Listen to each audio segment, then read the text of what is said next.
संगी पग का नेक्स्ट पार्ट देखते हैं। जैसे चौना का उकना, चीना खटना,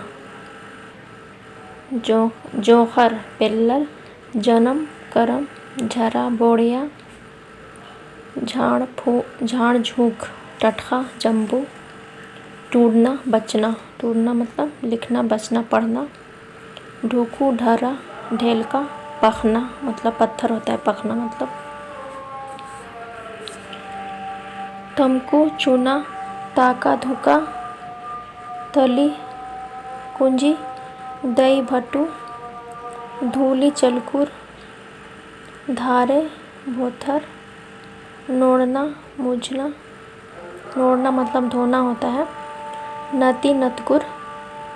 नाती पोता, नजर गुजर, नड़ी चेप, नासगो दादा, नासगो मतलब भाभी होता है, सबको पता ही होगा, पढ़ना बेचना, गाना गाना खेलना, पद्दा खोप्पा, पद्दा मतलब क्या होता है, गाँव, परती झरती,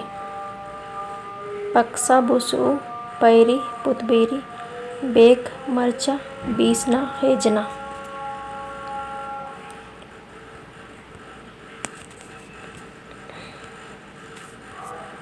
अब यहाँ से देखेंगे,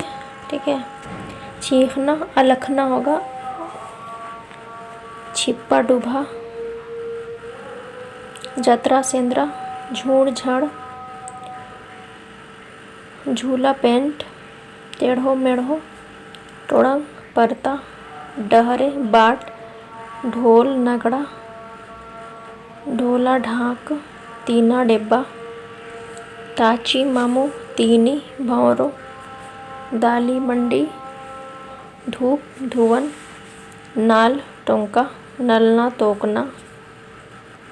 नाना ननी, नोल कोहड़ो, नेला निलबेंजा, नेला मतलब आने वाला कल और निलबेंजा मतलब आने वाला परसों, ठीक है। देवता पितर, पच्चा पूना, पच्चा मतलब पुराना होता है, पूना मतलब नया, पेसना चाजना, पेसना मतलब क्या होता है, पेसना मतलब चुनना और चाजना मतलब छांटना, पाला पाली, पच्चो पचगी, पंडरू मुखारो, पंडरू मतलब वाइट, मुखारो मतलब काला, बिड़ना ओरना, बिड़ना मतलब धूप, बई मुई। तो आज इतना ही है, धन्यवाद।